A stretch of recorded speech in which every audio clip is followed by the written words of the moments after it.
오늘 본문에 예수님께서 3일 만에 죽은 권세를 이기고 살아나신 것처럼 여러분의 모든 인생 가운데도 죽었던 문제와 같은 것들이 다 해결되어서 여러분 다시 사는 은혜를 누리시기를 주님의 이름으로 축복합니다.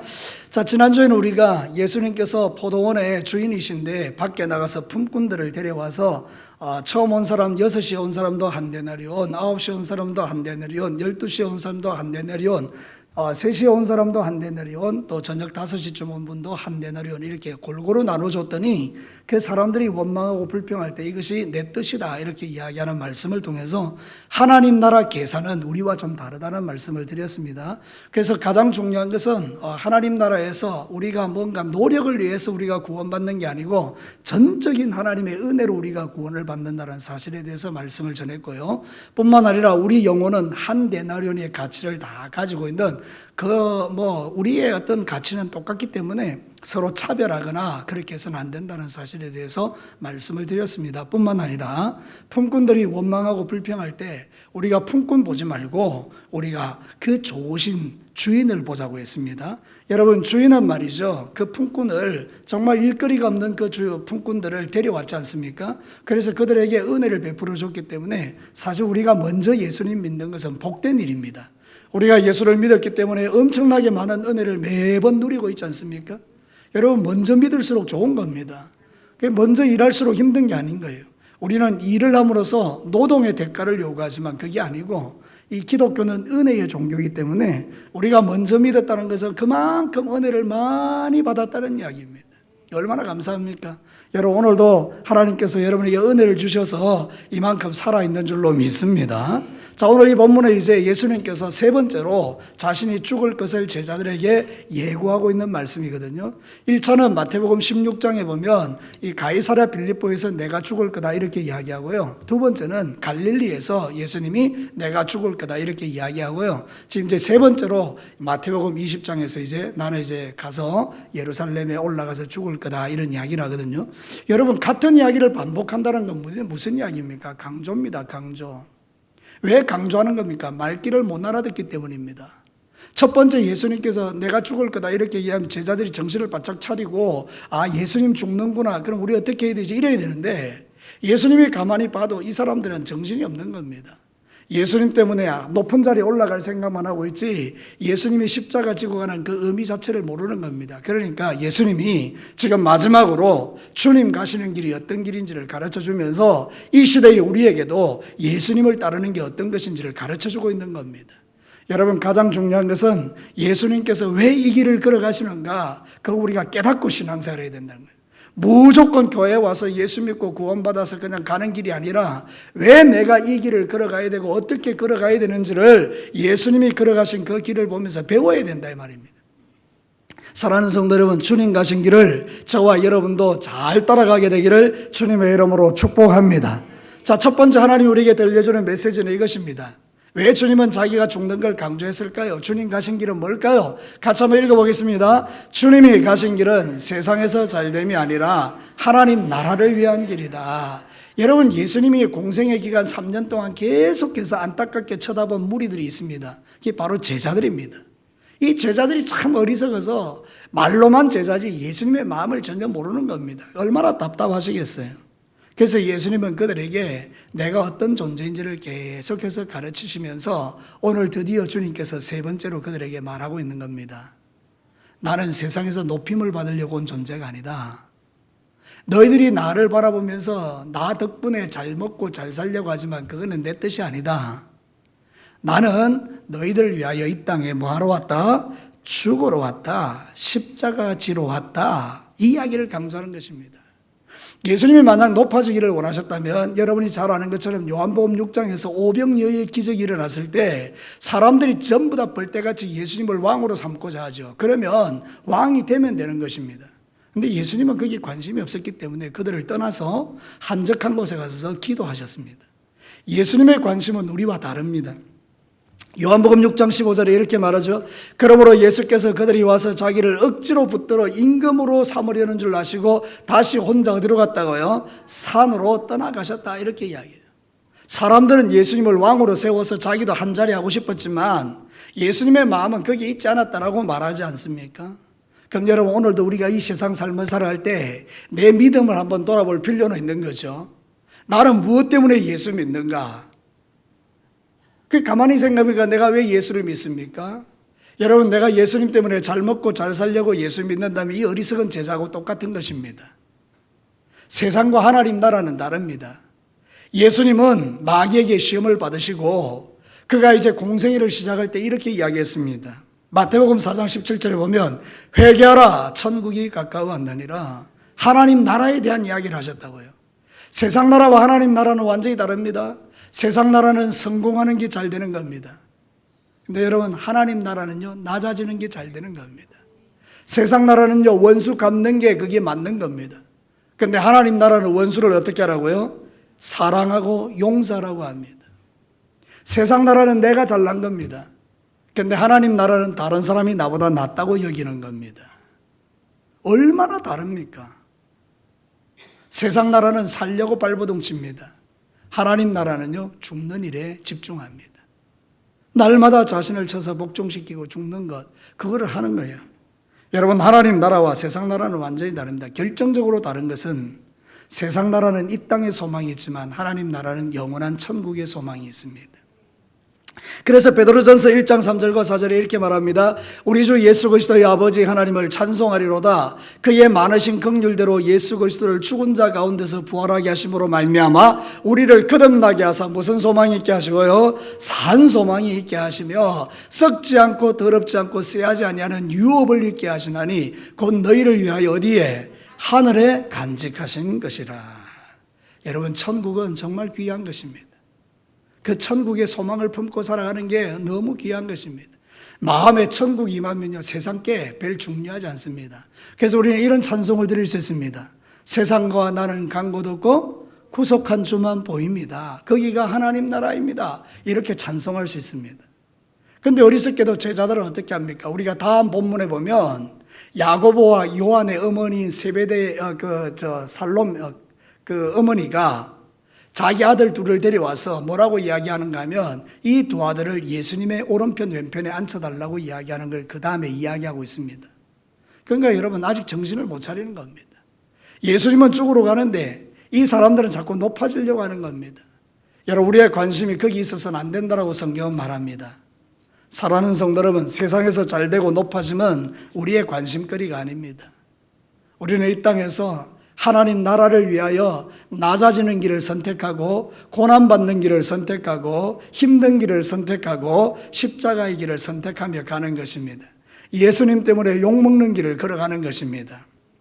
이런 설교를 하면 마음이 막 부담스럽습니다. 왜냐하면 내 욕심이 들키기 때문입니다. 실제로 나는 예수 그리스도를 믿는 게 이 세상에서 잘 먹고 잘 사는 것에 있기 때문에 이런 설교를 들으면 마음이 영 좀 어려운 것입니다. 그러나 그래도 여러분, 우리는 이 마음을 내려놓고 우리는 예수님 때문에 죽기를 각오하는 자, 그게 진짜 믿음의 사람이라는 것을 꼭 기억하셔야 합니다. 여러분, 세상이 아니라 하나님 나라인 것을 우리 주님이 가르쳐 주셨습니다. 예수님이 가시는 그 길은 세상에서 높아지는 길이 아니고 하나님 나라의 길이다. 이걸 우리의 마음에 새기면 여러분도 예수님 때문에 이 땅의 삶을 살아갈 때 손해보면서 살아가는 게 어렵지 않습니다. 남들에게 욕먹는 게 별로 어렵지 않습니다. 좀 가난하고 힘들게 살아도 어렵지 않습니다.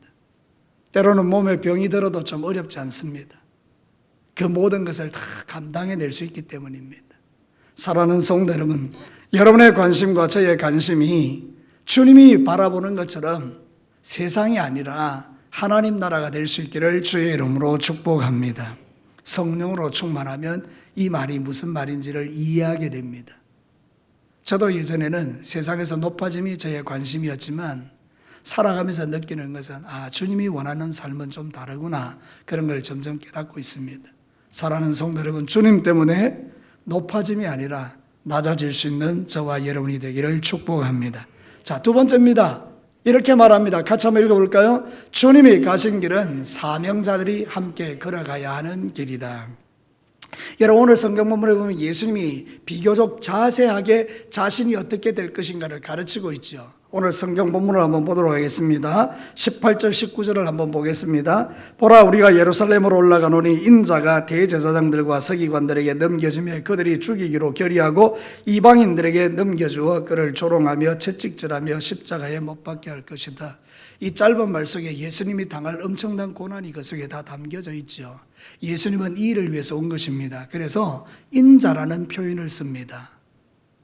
예수님이 인자라고 말할 때는 뭔가 하면 사람의 아들이라는 뜻인데요, 이게 완전한 사람에 대한 이야기입니다. 이 말은 사명을 이야기할 때 쓰는 단어입니다. 예수님의 사명, 완전하신 하나님, 완전하신 사람. 완전한 사람이라는 것은 무슨 뜻인가 하면 나를 위하여 피를 흘리러 이 땅에 오신 구세주라는 뜻입니다. 예수님의 사명은 우리를 위하여 보배로운 피를 흘려주기 위하여 이 땅에 오셨습니다. 그래서 오늘 성경은 주님이 그 이야기를 하는 겁니다. 인자는 이제 올라가서 채찍에 맞고 십자가에 못 박아 죽여서 내 피로 너희들을 구원하는 사명의 길을 걸어가게 될 것이다. 이건 정말 중요합니다. 사명이 마음에 있으면 흔들리지 않습니다. 사명이 마음에 없으면 흔들리는 것입니다. 오늘도 저와 여러분이 이 땅의 삶을 살아갈 때 각자에게 주어진 하나님의 주신 사명들이 있습니다. 사명이 없으면요, 떠내려가 버리는 것입니다. 근데 사명이 있으면요, 흔들리지 않는 것입니다. 예수님은 이 땅에 오셔서 3년 동안 흔들림이 없이 이 사명의 길을 걸어갔습니다. 십자가지로 걸어가셨다는 겁니다. 오늘도 저와 여러분이 이 땅의 삶을 살 때 우리는 뭐라고 말하는가 하면 나는 주님의 제자입니다, 이렇게 이야기합니다. 근데 실제로 살아가는 삶을 보면 우리는 사명자로 살아가기보다는 사명에 별 관심이 없을 때가 많습니다. 사랑하는 성도 여러분, 우리는 예수님처럼 죽기 위하여 예수를 믿는 것입니다. 로마서 14장 7절과 8절을 한번 보시겠습니까? 우리 중에 누구든지 자기를 위하여 사는 자가 없고 자기를 위하여 죽는 자도 없도다. 우리가 살아도 주를 위하여 살고 죽어도 주를 위하여 죽나니 그러므로 사나 죽으나 우리가 주의 것이로다. 예수 그리스도를 믿는 사람의 사명이 뭐냐? 살아도 주를 위하여 죽어도 주를 위하여 살고 죽음을 초월하는 인생들이란 그런 뜻입니다. 오늘도 이 마지막 시대에 왜 이렇게 우리가 문제가 많은가? 교회 안에서는 죽지 않으려는 사람들이 너무 많아서 문제가 생기는 겁니다. 내가 죽으면 사실은 모든 문제는 끝나는 것입니다. 나 한번 내가 죽으면 교회는 평안한 것입니다. 근데 내가 죽지 않으니까 막 계속해서 문제가 일어나는 것입니다. 내 인생 가운데. 여러분, 예수님이 죽으심으로 우리의 모든 문제가 해결된 줄로 믿습니다. 예수님 다시 살아나심으로 우리가 그 주님의 다시 사심을 인하여 이 세상을 살아가는 것입니다. 죽음 이후에 생명이 있는 것입니다. 이게 예수님의 사명이었다라고 우리에게 말합니다. 그런데 오늘 이 성경을 왜 이야기하느냐? 예수님이 제자들에게 이렇게 이야기하는 겁니다. 나 사명은 죽으러 가는 건데 너희들도 같이 가자는 것입니다. 제자들은 지금 눈이 뜨지 않기 때문에 자기의 사명이 뭔지를 몰랐지만 예수님은 그들에게 지속적으로 말하는 게 있습니다. 너희들도 나처럼 죽어야 된다, 이 이야기를 하는 것입니다. 나중에 제자들이 성령 충만함을 받고 난 이후에는 깨달았습니다. 아하, 내가 죽는 것이 바로 주님의 뜻이었구나. 그리고 제자들이 가룟 유다를 빼고는요, 11제자가 기꺼이 주님을 위하여 자기의 생애를 전부 다 드렸지 않습니까? 그러니까 여러분, 진짜 사명자가 되면 예수님을 위해서 죽는 게 하나도 어렵지 않습니다. 여러분, 오늘도 저와 여러분이 죽기가 어려운 이유는 내 사명이 뭔지를 잘 모르기 때문에 그렇습니다. 저와 여러분의 사명은 간단합니다. 하나님 나라를 위해서 죽는 것입니다. 감정을 죽이고 내 삶의 모든 욕심을 죽이고 나의 정욕을 죽이고 오직 내 안에 주가 살아계시도록 그렇게 살아가는 게 이게 진짜 신앙생활이라는 것입니다. 그래서 진짜 예수 잘 믿는 사람은 잘 죽는 사람이라고 말했죠. 여러분, 어떤 순간에서 내가 죽지 않고 살아있다면 열매가 안 나타납니다. 죽지 않으면 하늘 그대로 있다고 했죠. 내 자아가 그대로 있으면요, 나는 변화가 안 일어난다는 뜻입니다. 그런데 내가 죽기 시작하면 많은 열매를 맺습니다. 성령의 풍성한 열매가 맺혀지기 시작합니다. 가정에서 남편이 죽으면 가정이 천국되고 아내가 죽으면 가정이 천국되지 않습니까? 교회에서 목사가 죽으면 교회가 천국되는 것이고 장로님들이 죽으면 교회가 천국되는 것 아닙니까? 여러분의 인생 가운데서 우리는 그런 어떤 신앙생활을 하는 사람들인데 우리가 죽지 않으려고 하니 문제는 끝쳐지지 않는 것입니다. 여러분, 우리가 죽으면요 절대 죽지 않습니다. 나중에 제가 세 번째 그 이야기를 좀 드리겠습니다. 사랑하는 성도 여러분, 우리에게 주어진 사명이 있습니다. 우리도 주님처럼 그 길을 걸어가야 되는데요. 마가복음 8장 34절과 35절을 한번 보겠습니다. 같이 한번 읽어볼까요? 무리와 제자들을 불러 이르시되 누구든지 나를 따라오려거든 자기를 부인하고 자기 십자가를 지고 나를 따를 것이니라. 누구든지 자기 목숨을 구원하고자 하면 잃을 것이요 누구든지 나와 복음을 위하여 자기 목숨을 잃으려면 구원하리라. 세상 종교와 기독교의 차이가 여기 있습니다. 세상 종교는 항상 하는 이야기가 예수님을 이용해서 내가 사는 겁니다. 그러나 여러분, 기독교는 그렇지 않습니다. 예수님 때문에 내가 죽는 게 기독교입니다. 여러분, 예수님 믿으십니까? 그럼 여러분들은 주님을 위해서 죽는 것이 어려우셔서는 안 됩니다. 근데 여러분들이 지금 여러분 자신의 신앙사를 한번 점검해 보자고요. 그러면 저도 그렇고 여러분도 그렇고 다른 건 다 죽었는데 하나가 안 죽어서 그것 때문에 고민하는 것들이 있다면 여러분, 그것조차도 이미 십자가에 못 박혔다는 것을 확인하셔야 됩니다. 사랑하는 성도 여러분, 우리가 예수님을 믿을 때 혈과 정과 욕심을 어디에 못 박았다고요? 십자가에 이미 못 박은 존재라고 말합니다. 여러분, 자꾸 확인하셔야 됩니다. 나는 십자가에 죽었다. 내 안에 사는 이가 누구다? 그리스도다. 내 안에 사는 분이 예수님이다. 그러니까 여러분, 자꾸 예수님이 여러분에게 드러나도록 그렇게 신앙생활하라고 우리에게 가르치는 것입니다. 오늘 예수님이 이 자신이 죽으러 간다는 사실을 3번이나 강조하는 이유는 뭔가 하면 내가 죽는 것처럼 너희들도 죽어야 된다 이 이야기를 하는 거거든요. 제자들에게 너희들도 사명자라고 이야기하는 거예요. 그러면 여러분 한번 물어봅시다. 오늘도 저와 여러분이 예수 그리스도를 믿으면 우리는 예수님의 뭐가 되어야 됩니까? 제자들이 되어야 됩니다. 제자의 기본은 뭐라고요? 예수님과 함께 죽는 것입니다. 이게 어려운 말이 아닙니다. 여러분이 신앙생활 할 때요, 여러분이 죽으면 놀라운 일들이 일어납니다. 내가 죽음으로써 사는 역사가 일어납니다. 안 죽으니까 계속해서 내 주변에 어려운 일들이 일어나는 것입니다. 내가 안 죽으니까 계속해서 문제가 생기는 것입니다. 내가 안 죽으니까 나를 통해서 주님이 드러나지를 않는 것입니다. 내가 안 죽으니까 계속해서 욕심이 살아나는 것입니다. 그래서 신앙생활이 참 어렵다 이렇게 이야기하는 겁니다. 근데 신앙생활은 죽으면 쉬워집니다. 자존심 상하는 것이 아니라 죽으면 하나님의 영광을 받습니다. 여러분이 만약에 관계 속에서 누군가와 싸웠어요. 그러면 여러분, 내가 죽었잖아요. 그럼 자존심 상하죠. 그런데 여러분, 아닙니다. 하나님이 영광을 받으십니다. 잘 죽었다 이렇게 이야기하는 거예요. 그래, 그게 내가 원하는 바다 이렇게 이야기하는 거예요.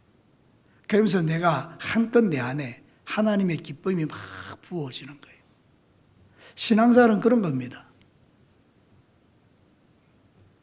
내가 인간적으로 만들어내는 기쁨이 아니라 하나님의 말씀에 순종할 때 내게 주어지는 그 기쁨이 내 안에 충만한 겁니다. 예수님은 우리를 위하여 죽으셨습니다. 그러므로 나도 예수님을 위해서 죽는 것이 당연합니다. 교회 안에서 안 죽으려고 자신을 드러내고 자신을 높이고 자신을 자꾸 어떻게 뭐라 그럴까요? 막 강조하고 이런 것들은 아직까지 내가 주님을 깊이 맛보지 못한 증거입니다. 예수님을 알아갈수록 맛볼수록 내가 죽는 게 이런 거구나 하는 걸 깨닫게 될 때가 많습니다. 여러분, 주님이 우리에게 말씀하시는 것, 주님 가시는 길이 뭐냐? 그건 사명자의 길이고 우리에게도 이 길을 걸어오라고 요구하는 것입니다. 그런데 여러분 주변을 한번 보십시오. 여러분이 알고 있는 예수 그리스도의 사람들을 쭉 보시라고요. 아마 두 종류가 있을 겁니다. 잘 죽는 분, 안 죽으려는 분. 그러니까 여러분들이 판단이 될 겁니다. 저 사람 참 예수 잘 믿는 사람, 저분은 참 예수님을 잘 못 믿는 사람, 판단이 될 겁니다. 근데 그 둘 중에 저와 여러분이 있습니다. 사랑하는 성도 여러분, 오늘 이 밤에 말씀을 들으면서 여러분이 어디에 속해 있는가를 한번 생각해 보면 우리 자신의 믿음의 칼날을 볼 수가 있습니다. 말씀을 준비하면서 제 자신에게 적용해 보는 겁니다. 너는 어떠냐?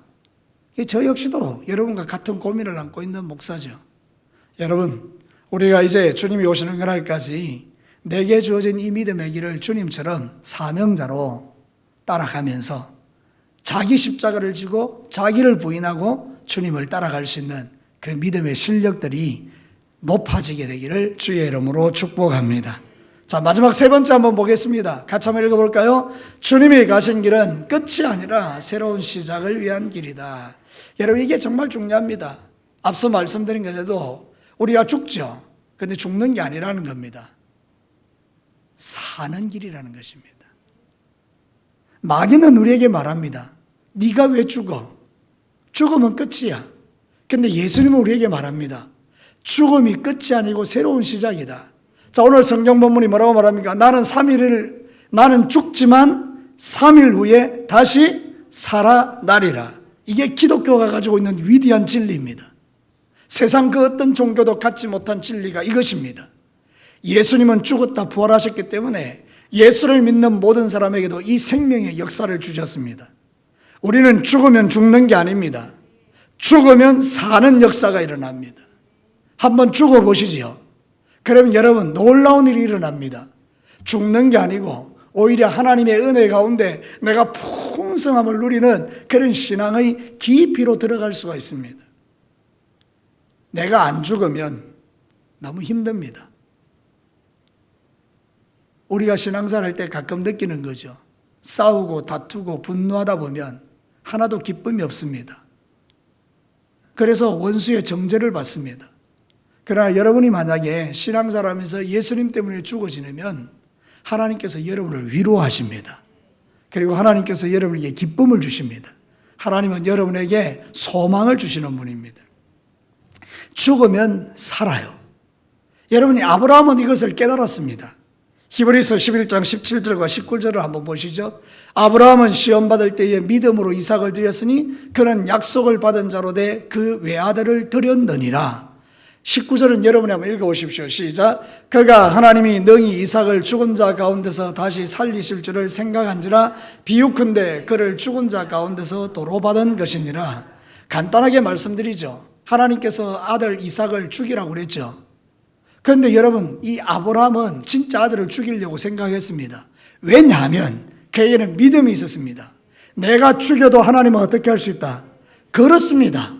이 믿음이 아브라함이 하나님 앞에 보였던 믿음입니다. 그러니 죽지도 않고 실제로 이삭은 그 놀라운 생명의 역사를 경험한 것입니다. 아브라함도 마찬가지입니다. 여러분, 기독교의 신앙은 이것입니다. 내가 죽죠. 이게 죽는 게 아닙니다. 오히려 하나님 안에서 사는 길입니다. 부부들이 왜 이렇게 문제가 많은가, 이 세상에서. 우리가 가끔 금쪽 이런 거 보면요, 부부들의 문제들이 많잖아요. 그죠? 가만히 지켜보면 서로 안 죽으려고 하는 겁니다. 막 첨예하게 대립을 합니다. 자기 생각을 포기하지 않습니다. 절대로 문제가 해결되지 않습니다. 그런데 여러분, 한 사람이 죽기 시작하면요, 가정에서 놀라운 일이 일어나기 시작합니다. 생명의 역사가 막 일어납니다. 여러분, 이게 바로 기독교의 진리입니다. 교회 안에서 우리 성도들이, 우리 리더십들이 죽기 시작하면 하나님은 오히려 사는 역사를 막 일으켜 주십니다. 여러분, 이 위대한 진리가 여러분에게 깨달아지기를 축복합니다. 예수님이 우리에게 보여주신 진리가 이게 좀 끝이 아니다. 나 3일 만에 살아난다. 이 이야기를 왜 하는 겁니까? 제자들에게 너희들이 죽으면 죽는 게 아니고 다시 사는 길이 있다라고 말하는 거죠. 우리는 예수를 믿습니다. 믿는다라고 고백을 합니다. 다 예수 잘 믿는다라고 말합니다. 그러나 실질적인 영역에 딱 들어가 보면 내가 죽어야 될 자리에서 절대로 죽지 않기로 결정해 버립니다. 네가 죽어야지 왜 내가 죽어? 그러니까 여러분, 여기에는 문제가 답이 없습니다. 서로 안 죽는데 무슨 답이 있습니까? 열차가 서로 마주보면서 막 달려오는데 충돌 외에는 다른 방법이 없죠. 사랑하는 성도 여러분, 오늘도 저와 여러분이 신앙생활 할 때에 항상 여러분이 기억해야 될 건 뭔가 하면 내가 먼저 죽자. 여러분이 뭐 잘못한 게 있겠습니까? 여러분이 뭐 특별히 죽어야 될 이유가 있겠습니까? 근데 여러분, 우리가 예수님의 사람이라면 그 하나만으로도 죽어야 될 이유가 되는 것입니다.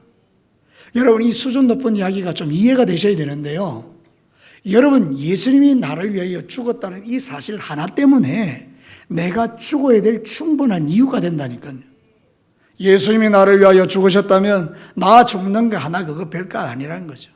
그런데 우리는요, 안 죽어요.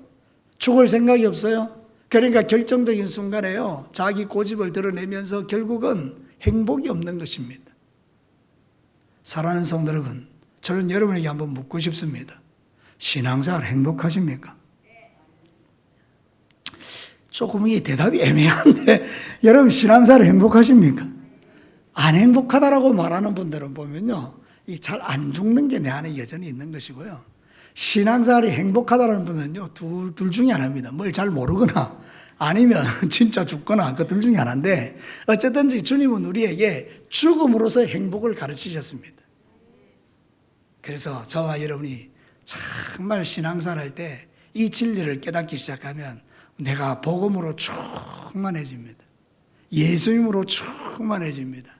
그러면서 나중에는요, 죽는 게 하나도 어렵지 않습니다. 뭐 죽으면 되지 뭐. 왜? 죽으면 어떻게 되니까? 살아나니까. 누가 살려주시는 거죠? 하나님이, 예수님이 살려주시는 거예요. 절대로 여러분 쪽팔리지 않습니다. 오늘 이 성경 본문에 보면 예수님께서 조롱받는다 이야기할 때 이 조롱받는다는 이야기 자체가 뭔가 하면 이 어린아이라는 뜻에서 나온 거거든요. 그 사람들이 어린아이를 멸시하고 무시하고 천대하잖아요. 그죠? 그 예수님이요, 이 세상 사람들에게 조롱받으셨다는 거예요. 마치 어린아이를 멸시하고 천대하듯이 예수님을 멸시하고 천대했다는 거예요. 그런데 괜찮습니다. 성경에 보면 3일 만에 다시 살아나신 예수님은 하나님의 영광의 보좌 우편에 앉으셨습니다. 하나님이 그를 지극히 높은 곳에 올려주셨습니다. 오늘도 저와 여러분이요, 예수 그리스도를 제대로 믿으면 쪽팔리고 조롱받고 멸시받고 천대받고 수치받는 것처럼 느껴질 때 아닙니다. 때가 되면 하나님이 여러분을 높이십니다. 그래서 그거를 깨닫는 성도들은요, 그게 쌓이고 또 쌓이면 실력이 돼서 그 죽는 게 하나도 힘들지 않게 된다는 뜻입니다. 왜? 죽으면 살려주시니까, 낮아지면 높여주시니까, 가난해지면 부하게 해주시니까. 여러분, 이 진리를 여러분이 오늘 깨닫게 되기를 축복합니다. 우리가요, 죽으면 영원한 천국에서 깨어나는 이 복 때문에 죽는 게 별로 두렵지 않게 됩니다. 여러분, 누가복음 23장 42절과 43절에 저는 이 말씀을 준비하면서 이걸 다시 한번 생각해 보게 됐어요. 같이 한번 읽어볼까요? 이르되 예수여 당신의 나라에 임하실 때에 나를 기억하소서 하니 예수께서 이르시되 내가 진실로 내게 이르노니 오늘 네가 나와 함께 낙원에. 강도가 십자가에서 예수님과 함께 비극적인 죽음을 맞이합니다. 세상에서 가장 비참하고 끔찍한 자리가 십자가입니다. 그 십자가에서 이 강도가 이야기합니다. 주님, 오늘 죽을 때 한 번만 나를 생각해 주시죠. 예수님께서 적시로 오늘 밤에 너와 내가 어디 있으리라? 낙원에 있어요. 지금 죽습니다. 죽고 나면 바로 어디로 간다고요? 낙원에요. 하늘과 땅 차이 아닙니까? 이제 더 이상 그에게는 끔찍한 십자가의 고통의 자리가 아니라 주님과 함께 영원한 즐거움이 있는 낙원에 사는 것이죠. 이게 바로 기독교입니다. 오늘도 저와 여러분이 죽으면 주께서 이렇게 말합니다. 오늘 밤 네가 나와 함께 낙원에 있으리라. 천국에 있으리라. 저는 그 진리를 확실히 깨닫습니다. 아내와의 관계 속에서, 자녀와의 관계 속에서 내가 죽으면 바로 가정이 낙원이 되어지는 것. 그러나 내가 살아서 아내와 대립하고 자식과 대립하면 거기가 지옥 된다는 것, 저는 분명히 압니다. 저는 우리 가정을 지옥으로 만들 이유가 1도 없다는 것을 믿는 사람입니다. 저는 교회가 지옥될 이유가 1도 없다는 것을 믿는 사람입니다. 천국 가는 그날까지 여러분의 삶의 현장에서, 교회에서 지옥 만드는 사람 되지 마시고 오늘 밤 너와 내가 낙원에 있으리라 하신 주님의 말씀처럼 내가 살아가는 모든 삶의 현장에 내가 죽고 주와 함께 낙원을 만들어내는 그런 인생들 되시기를 주님의 이름으로 축복합니다. 끝이 아니라 새로운 시작입니다. 말씀을 마치겠습니다. 오늘 예수님은 주님 가신 길을 우리에게 이야기합니다. 3번이나 강조했습니다. 그게 어떤 이야기입니까? 주님이 원하는 것은 세상에서 잘 되는 것이 아니고 하나님 나라, 낮아짐의 나라, 죽음의 나라, 그죠? 가난해지는 나라, 그런 나라를 우리에게 말씀해 주신 거예요. 사명자들은 함께 그 길을 걸어가야 된다고 말하는 거예요. 네가 제자라면 너도 네 십자가를 지고 나를 따라와야 된다고 말하고 있는 거예요. 그러면서 동시에 뭐라고 이야기하는가 하면 그게 끝이 아니고 새로운 시작이다. 죽는 게 아니고 사는 길이라고 가르쳐 줍니다. 이게 기독교의 위대한 진리입니다. 우리 진교교의 모든 수요기도에 오신 여러분들, 오늘 이 설교를 듣는 모든 분들이 이 진리를 깨닫고 여러분이 잘 죽어서 여러분이 가는 모든 곳에 하나님 나라가 임하고 천국이 임하는 이 복을 누리시게 되기를 주의 이름으로 축복합니다. 같이 한번 기도하겠습니다.